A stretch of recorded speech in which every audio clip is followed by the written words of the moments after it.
Alors ici, je vous présente la médiatrice d'un segment. J'ai tracé ici un segment AB et sa médiatrice D. La médiatrice d'un segment, c'est la droite qui coupe ce segment perpendiculairement en son milieu. Donc ici, ma droite rouge coupe le segment AB perpendiculairement en son milieu. Donc ici, nous avons des côtés égaux. Donc la médiatrice, c'est une droite. C'est bien D qui est la médiatrice d'un segment. Et la médiatrice du segment AB. Donc il faut bien faire attention aux notations. Nous avons ici une droite avec des parenthèses et ici un segment avec des crochets. La définition. La médiatrice d'un segment est la droite qui coupe ce segment perpendiculairement en son milieu, est une définition à connaître par cœur.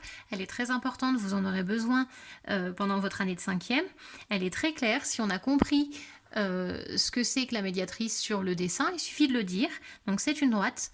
Et qu'est-ce qu'elle a de particulier cette droite? Elle coupe le segment en étant perpendiculaire et au milieu. Donc elle n'est pas très longue, il faut vraiment réussir à essayer de l'apprendre par cœur celle-ci. Notre médiatrice, elle va avoir une particularité.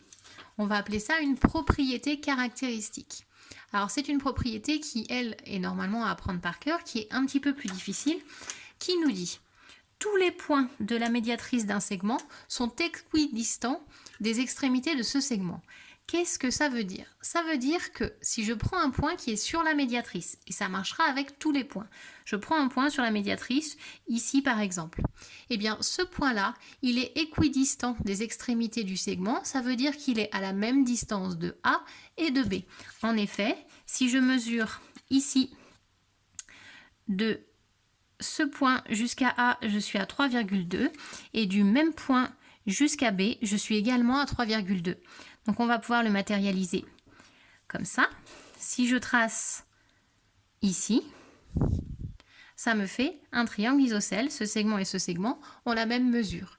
Et ça marche avec n'importe quel point qui est sur la médiatrice. Si je prends un point ici, sur la médiatrice, et que je trace, je vais également obtenir un triangle isocèle.